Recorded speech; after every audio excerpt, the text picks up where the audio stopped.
Hi everyone, welcome to the quarterly report of the year-end report of Safello. I'm Emelie Moritz, CEO of Safello, and this is Viktoria. Hello. Hi. Safello is, by number of customers, the largest crypto exchange in the Nordics. Last week we passed 400,000 users. We also have 5 institutional clients on the platform, whereby 3 of them are law enforcement agencies. So all crypto trading on a national level happens on this platform. Safello was founded 2013 with one simple mission, and that was to make crypto easy and accessible for everyone. And while we have delivered on this mission in the past 10 years, it has now evolved to actually challenge the status quo in the financial industry by building the next generation crypto bank. Summary of the fourth quarter. We had our strongest quarter ever. We have had strong growth across all financial metrics. We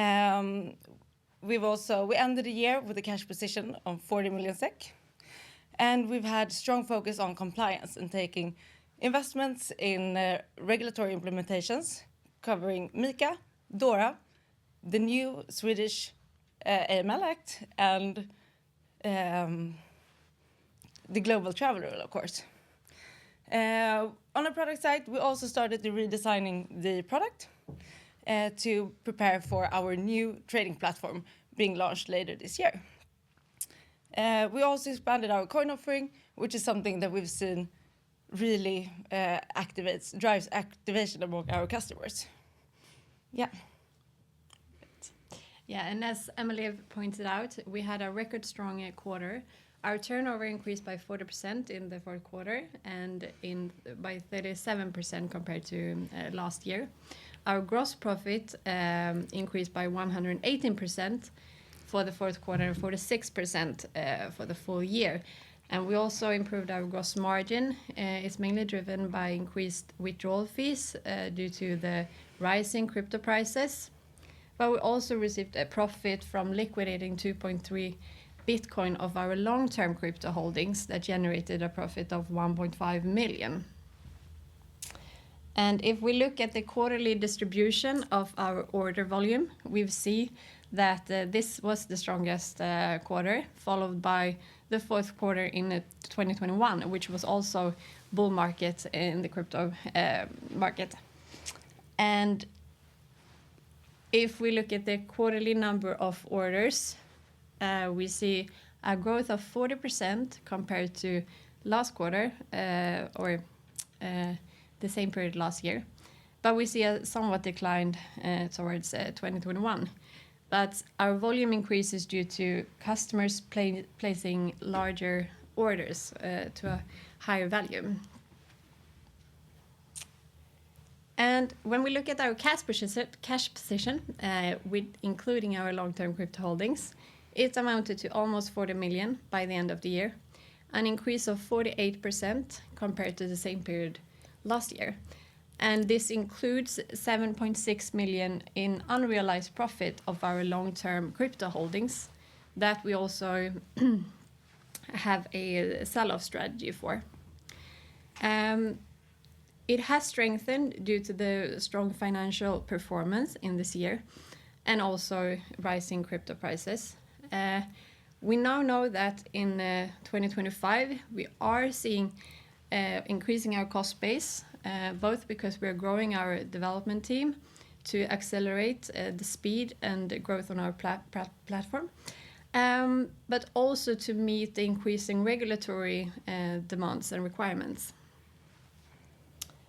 And if we look only at our long-term crypto holdings, we hold 10 Bitcoin and 112 ETH. The ETH we've staked, and both ETH and Bitcoin we sell at a certain price targets, and that is also to get some profit and to reduce the risk exposure. So in 2024 we've sold in total 7.4 Bitcoin.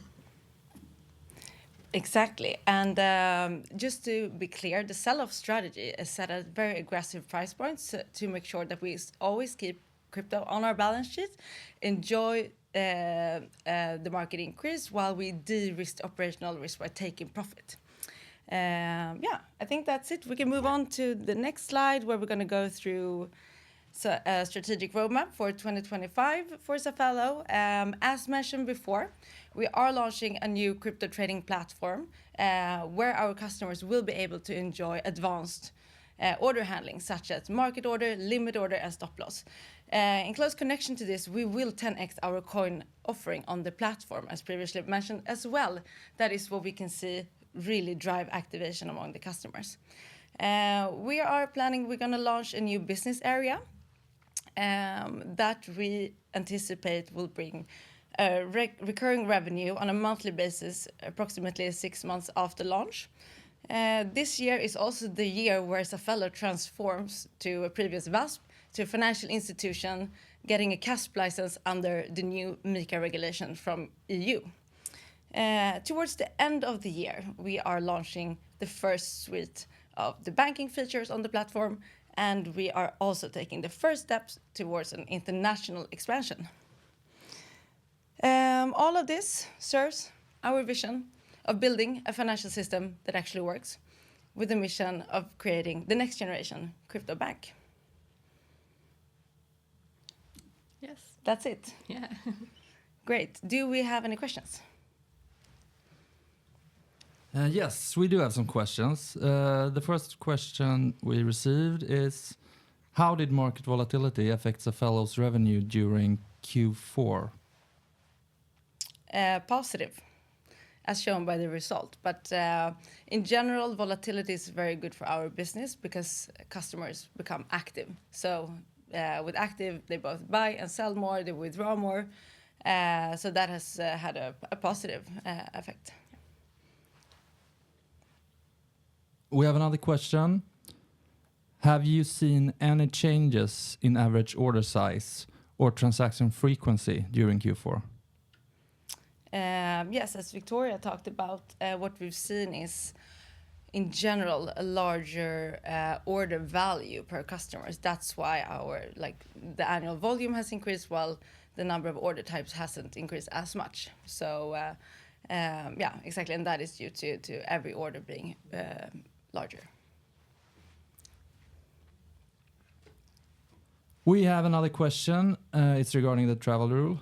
And it's how does the implementation of travel rule and other regulatory changes impact your revenue model and customer base? That's a very good question. The travel rule went into force on 30th of December 2024. So we've just more than soon 2 months into this new regulatory requirement that we have fully implemented, of course, on the platform. The jury is still out on how it will impact revenue, but what we will see is that as competition increases and we are planning to invest in the business for quality and longevity of the business, we know that it's really important that we are compliant with all these rules because that will set us apart from competition.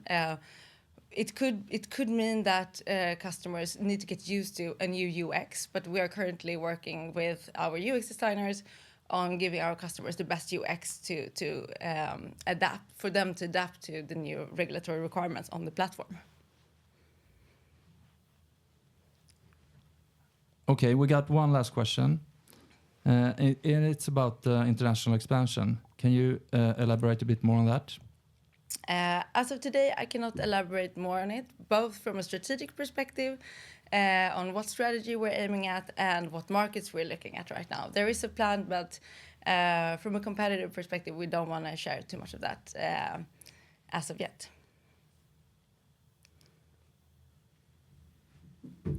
Okay, that's it. Thank you. Bye. Thank you. Bye.